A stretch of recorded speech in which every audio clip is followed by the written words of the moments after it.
Est-ce que vous voulez bien me dire pourquoi vous prenez votre voiture au lieu de prendre un autobus ou un train pour vous rendre à Paris?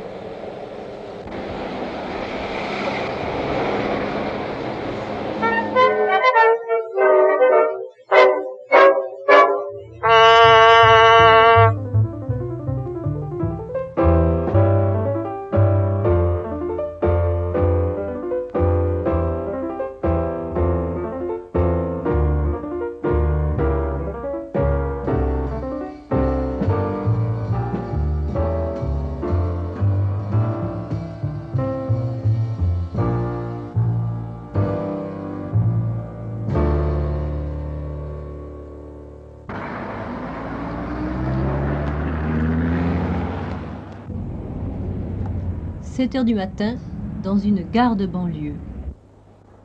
Une marée humaine déferle vers Paris.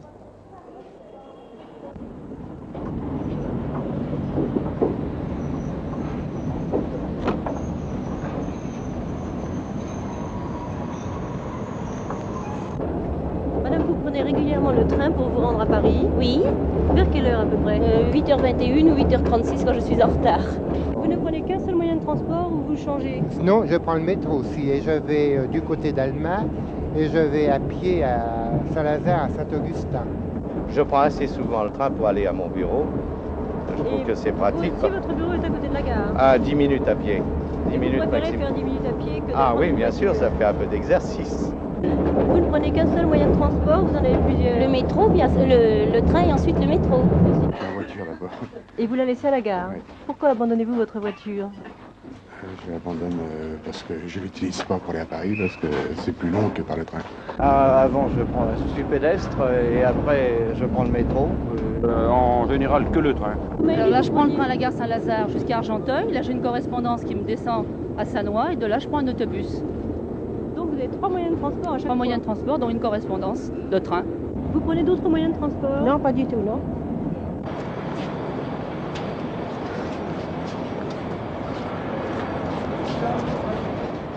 Ce qui marque avant tout cette ruée vers Paris, c'est, signe de notre temps, une course perpétuelle contre la montre. Combien de temps à peu près le Ça voyage? fait à peu près une 3 quarts d'heure. Oh, je mets pas beaucoup de temps. Je mets 30, mettons, je pars du bureau à 6 heures, j'arrive chez moi, j'habite plus tôt, j'arrive chez moi à 7h moins 20. Alors, minimum 1 heure et maximum 1h30 s'il faut attendre les autobus, en principe. Je mets 50 minutes de porte à porte par le train et le métro. Et en voiture, entre 1 heure et 2 heures à peu près, selon les heures. Et parce que vous êtes chaque année plus nombreux dans cette course vers Paris, il a été nécessaire d'adapter des techniques nouvelles aux impératifs du trafic. En voici un exemple avec le nouveau PRS de Saint-Lazare, poste tout relais à transit souple. C'est votre sécurité qui l'assure. Jugez-en par ces chiffres. 70 000 passagers aux heures creuses, 200 000 aux heures de pointe. Au total, 65 000 km parcourus chaque jour par 3 000 trains de banlieue qui transportent 1 200 000 passagers par jour. Mais tous n'arrivent pas en même temps. Si aux heures de pointe, les trains se succèdent à moins de 5 minutes d'intervalle pour déverser 200 000 passagers à l'heure, il incombe aussi à la SNCF d'assurer un service régulier aux heures creuses. Cela veut dire utilisation permanente du personnel, du matériel. Rentabilité moins grande, avec pour conséquence le déficit. Ce sont les obligations du service public. Les quais sont déserts, mais les trains roulent quand même.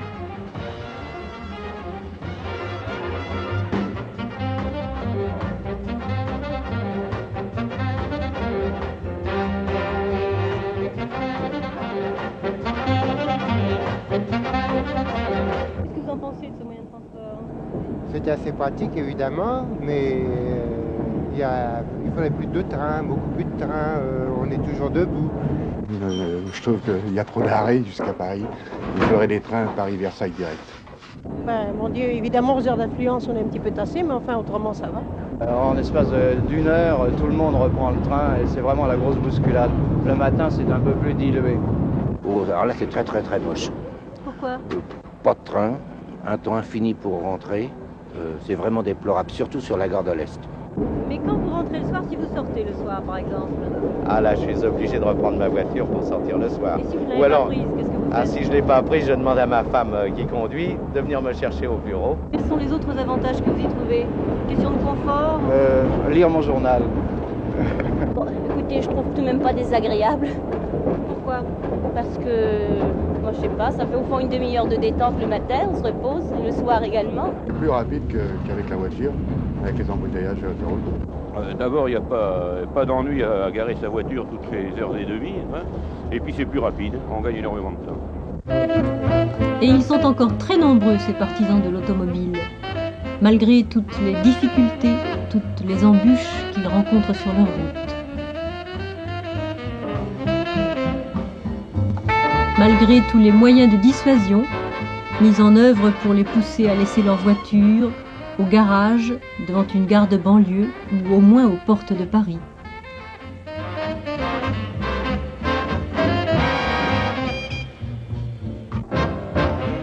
Malgré le prix de revient élevé de ce moyen de transport et les aléas qui peuvent encore l'augmenter considérablement.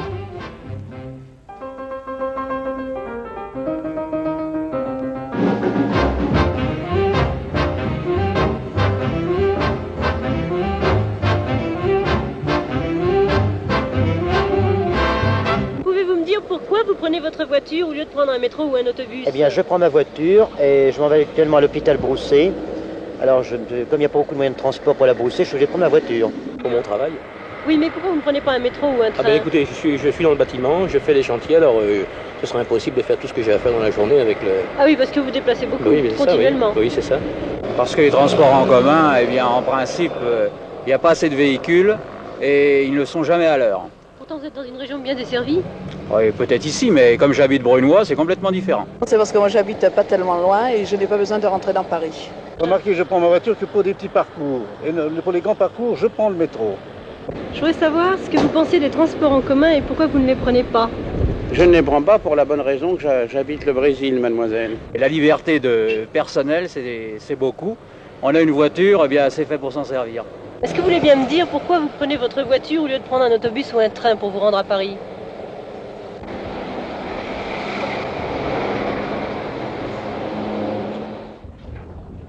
En effet, dans la majorité des cas, le transport ne se limite pas au seul chemin de fer. L'habitant de la région parisienne utilise aussi l'autobus de banlieue et le métro. Il se joint alors à la masse des Parisiens. Par des chiffres, nous allons également voir à quel point les responsables de la RATP ont à faire face à des problèmes complexes d'horaire, de matériel et de personnel. En un an, ce sont 1,2 milliard de voyageurs qui ont pris le métro. Aux heures de pointe, 700 000 voyageurs à l'heure et seulement 120 000 aux heures creuses. Au total, pour le métro, 4 millions de voyageurs par jour qui font 380 000 km sous terre au moyen de 555 rames, effectuant 6 000 départs par jour. Des chiffres considérables.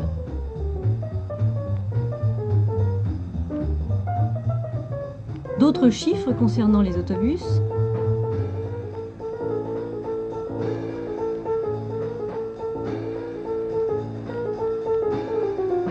Un million de passagers par jour dans Paris qui utilisent 1257 autobus et parcourent 330 000 km.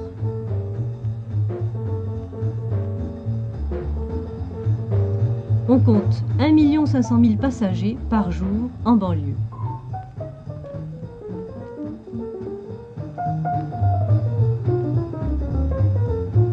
Monsieur, vous prenez très souvent le métro? Tous les jours, ça fait 40 ans. Ça fait 40 ans. Eh bien oui, ça m'arrive. Aujourd'hui, c'est un peu exceptionnel, c'est parce que ma voiture est en panne.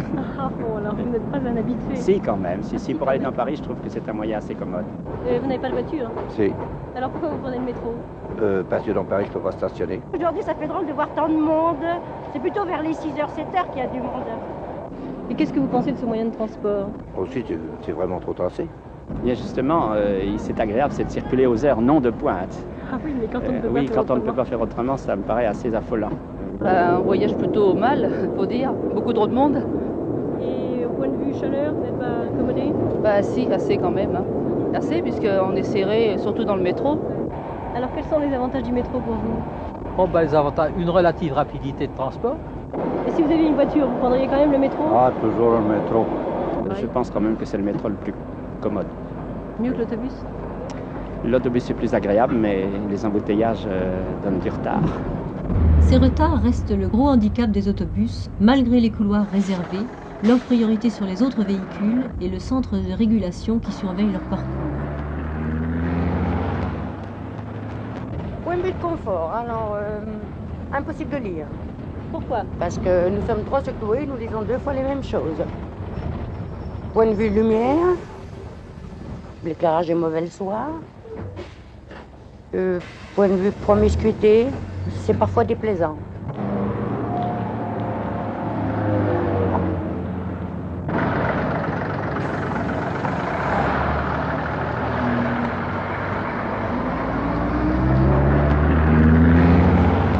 Vous venez de le manquer, hein? Oui, je viens de le manquer de très peu, mais enfin tant pis, ça sera le prochain. Vous prenez souvent l'autobus? Je le prends tous les jours, mais pas sur cette banlieue-là, parce que j'habite la banlieue sud-est. Qu'est-ce que vous préférez en général comme moyen de transport en commun, j'entends? Le métro, parce que là on est sûr d'arriver à l'heure. Et qu'est-ce que vous pensez des autres moyens de transport? Quelles sont vos critiques si vous les prenez souvent? Eh bien, on est trop bousculé aux heures de pointe, ça évidemment. Les arrêts qui ne sont pas aménagés pour mettre à l'abri les usagers des intempéries. Et avec les grands ensembles qui se créent un peu partout, je crois que les transports ne sont pas encore au point. Vous avez des enfants? Oui, j'ai une fille et un garçon. Et eux, comment se rendent-ils à leur collège? Eh bien, le garçon va à pied parce que c'est assez près, mais la fille a des problèmes de transport. Elle a été affectée au lycée à l'annexe de Créteil, qui est assez loin de la maison. L'annexe est mal desservi par les autobus. Et je crois que même les enfants qui habitent à Créteil, près du grand ensemble de Montmélie, ne sont pas gâtés au point de vue moyen de transport. Alors comment font-ils? Eh bien, ils vont pour la plupart en vélo. Il y a un énorme parking à vélo qui est à l'entrée du lycée. Nous ne remonterons pas au temps des carrosses à Saint-Saul, premier véhicule du transport en commun pour les Parisiens, mais simplement à l'époque où se creusèrent les premiers souterrains du métropolitain, qui fut une véritable révolution des transports parisiens.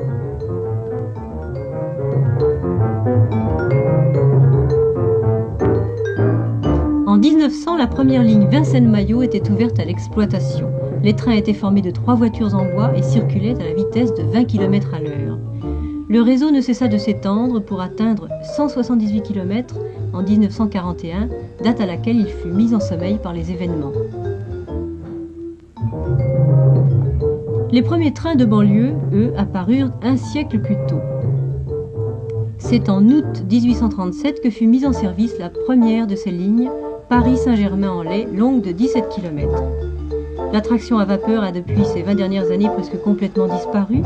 L'électrification des lignes s'est faite dans presque toute la région parisienne, à l'exception de quelques lignes où elle va être entreprise très prochainement. En effet, l'évolution des transports en commun risquait de se laisser prendre de vitesse par l'augmentation démographique considérable et le développement rapide de la région parisienne.